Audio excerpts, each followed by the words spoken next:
Alright guys, so before I start this video, just letting you guys know that I paid for this with no money, and I wish if I'm sponsored, but I'm not. So shout out to JDTco. What a great company they are. Shout out to Nick and his kids, his sons, and all the people that work at JDTco. It's pretty amazing customer service. I had a problem with them last time because I guess they forgot to send one of the items, and they took care of me real quick. In 2 days, I got my easy wrench rack, and I really love that wrench rack. And then it's much cheaper than Matco. So I'm just rambling now. So let's get to the first item. So the first item is one of their popular item, and it's finally available. That is the devil's finger, and this right here could be useful in a lot of things, especially on road call. I do road calls sometimes and needed a pry bar, and all I have is a 3/8 ratchet or a 3/8 pry bar, and this is good so I don't have to bring my pry bar set out on the road. I don't usually use a pry bar, but this could be helpful on roll call, and that is it for that. The next item, I'm just gonna go through this, is I should have bought this a long time ago, and that is their um, Malco straight plier. Lot cheaper, way more, like way less than the freaking Snap-on. I remember paying $70 for Snap-on on a bicycle like this, and that was on sale.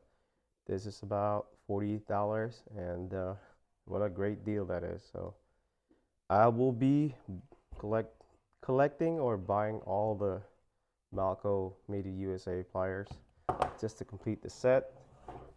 So that is it for that. I don't really need a plier. I still got my Texan, but just wanted to buy the USA Malco product before they ran out. I don't know if they're gonna close down soon because I don't know what's going on with Malco. But the next couple of items are a bunch of specialty items, but I'm gonna shout out to this Vim button clip tool. And if I had known about this for the last 3 years that I've been working at Freightliner, this would have been helpful on the depth pump jobs, because those clips are annoying to get it out, especially the depth pumps on the Cummins and Cascadias. On a freaking dumps, it's just so hard to access. So this would have been a lot of useful. I used to do like a chopstick with a two picks, and then I would just chopstick together like that. But this would be more handy and a lot more useful than two freaking picks. And this is pretty good actually. I will buy the Lyle ones just in case I ran into those situation that I will need a little more wiggle room, because some are, especially on a dump M2 that has a dump box, it can be a little tight in there, and literally your space is like this big, which is enough for your hands to fit. So if you got big fat fingers or big hands, you probably like not gonna access that. So, and that's probably the reason why I always get those jobs. Anyways, so that is it for that. It's a really good one, really cheap too. If you buy this on Matco, it's like $50, and it's like, that's crazy, bro. Come on now. So the next one is gonna be a most popular tool right now out in the tubes, the YouTube community, and this is the Candy Clamp.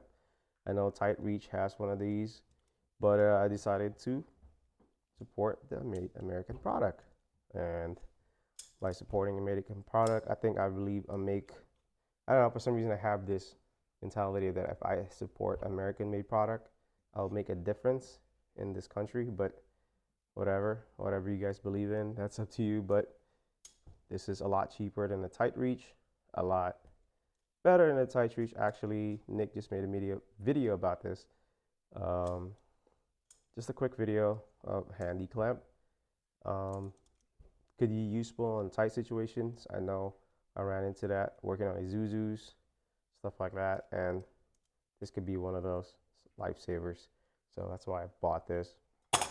And the last one, it's way cheaper than Amazon, way cheaper than Matco and Cornwell. So decided to pull the trigger on this, and that is the figure ratchets. So the way that this product can be improved is that try to be in a mechanic's shoes. That's what I advise this guys if they're thinking about tools. So we rarely use 7 and 9. I don't know, in the automotive industry, I work on cars too, but I never had to use a 7.